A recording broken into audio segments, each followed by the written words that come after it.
সাবেক প্রধানমন্ত্রী খালেদা জিয়াকে উপহার দেওয়া ৪৫ মনের আলোচিত ষাঁড় কালো মানিক এবার বিক্রি হতে যাচ্ছে কোরবানি ঈদে। গত বছর কোরবানির আগে বেগম জিয়াকে ষাঁড়টি উপহার দিতে তার বাসভবন ফিরোজায় নিয়ে আসেন পটুয়াখালীর খামারি সোহাগ মৃধা। সেই সময় বেগম জিয়া উপহারটি সানন্দে গ্রহণ করে তা আবার সোহাগ মৃধার সন্তানের জন্য ফিরতি উপহার হিসেবে পাঠান। এবছর সেই ষাঁড়টি বিক্রি করতে চাচ্ছেন প্রান্তিক এই খামারি। ৭ বছর ধরে পরম যত্নে বড় করা এই বিশাল ষাঁড়টির দাম হাঁকানো হয়েছে ২২ লাখ টাকা। সেই সাথে এই ষাঁড়ের সঙ্গে একটি ছাগল ফ্রি দেওয়ার ঘোষণাও দিয়েছেন তিনি। গতবার আমি এইভাবে দেশনেত্রী মরহুমা খালেদা জিয়া আমার মা, তাকে আমি গরুটা ঈদ উপলক্ষে তারে আমি ঈদ উপহার দিছিলাম। সে আবার উপহার গ্রহণ করে সে আমার ছেলে জিসান মির্জাকে দিয়ে দিয়েছে। এই বলছে তুমি গরুটা বিক্রি করে স্বাবলম্বী হও। ১২ ফুট দৈর্ঘ্য আর ৬ ফুট উচ্চতার এই কুচকুচে কালো ষাঁড়টি যেন পটুয়াখালীর মির্জাগঞ্জের সোহাগ মৃধার পরিবারের একজন সদস্য।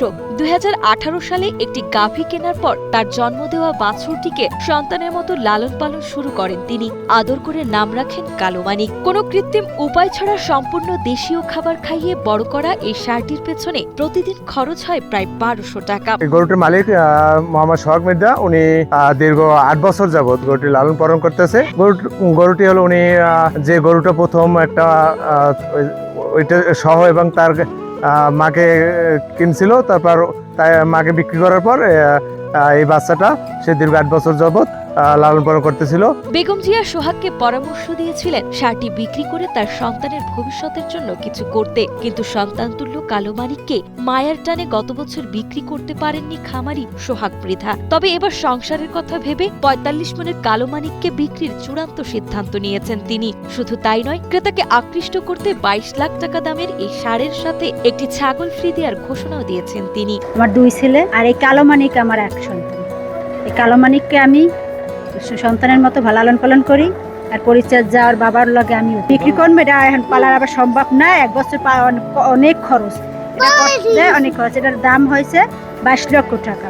৪৫ মন, ১৮ কেজি, ৪৫ মন। স্থানীয় বাসিন্দারা জানান, এত বড় ও সুন্দর ষাঁড় এই অঞ্চলে আর দেখা যায়নি। সোহাগ অনেক কষ্ট করে গরুটি বড় করায় তারা চান এর একটি ন্যায্য দাম হোক। ভালোবাসা আর স্বপ্ন মিশে থাকা কালো মানিক এখন পুরো মির্জাগঞ্জ উপজেলার আলোচনার মূল কেন্দ্রবিন্দু। আসন্ন কোরবানির ঈদের শেষ পর্যন্ত কত দামে বিক্রি হয় এই আলোচিত ষাঁড়টি, এখন সেটিই দেখার অপেক্ষা। সাধারণ মানুষে এই গরু পালতে পারে না। যেই টাকা খরচ গেছে, মনে করেন ১৬০ টাকা ধান, মানে এই গরু পেড়ে মনে করেন এই যে টাকা কামাই করছে এই গরু পিছিয়ে খরচ করছে। অথচ মানুষ গরুটাকে হাত দেয়, হাত বুলায়, কিন্তু গরুতে কোনো টুটা কোনো শব্দ কিছু করে না, নিজে বলে দাঁড়াইয়ে থাকে।